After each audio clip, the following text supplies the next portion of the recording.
Assalamualaikum guys. Ngayon ay mag-slice ako ng salata kasi may atsima si amo.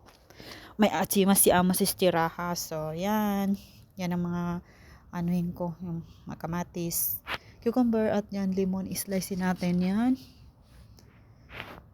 O, yan siya. Tapos ko na yan siyang linisan, hugasan. So, yan, nakaprepare yan mga inahaluan ko rin siya ng parsley, ayan, at saka litos, ayan. I-mix din yan siya doon para maganda yung may design. So, ayan yung mga lalagyan ko. Naka-ready na rin.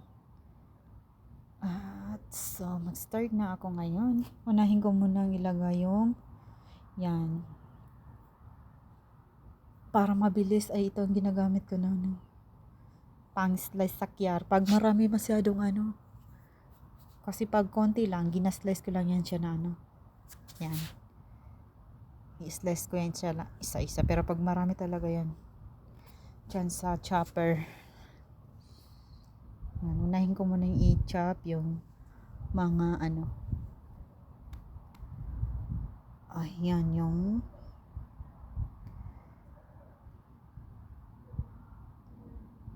kamatis. Yan. Naka-prepare na. Yan, kamatis muna yung unahin kong slice. Pagkatapos ko mga slice lahat ng kamatis, saka ko naman isunod i-slice yung mga yung kiarian. Yan, ganyan lang yung chopper kasi para mabilis.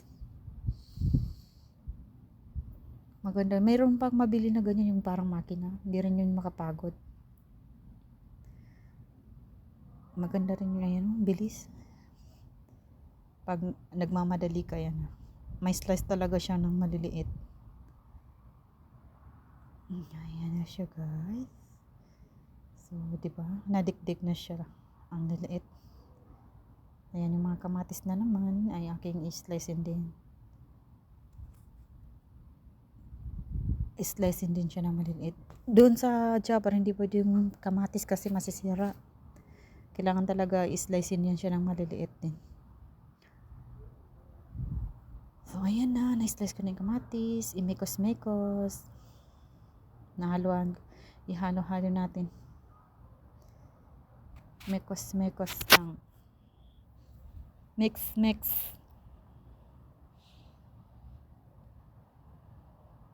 Ayan, na-slice ko na yung mga lemon. Yan, nakalagay ko na rin sa elba yung plastic. Yan. Yan, 6 lang. Ay, 8 pa lang gawin ko kasi hindi naman masyadong marami yung bisita. Konti lang, lang yata. Yan. Thanks for watching. God bless.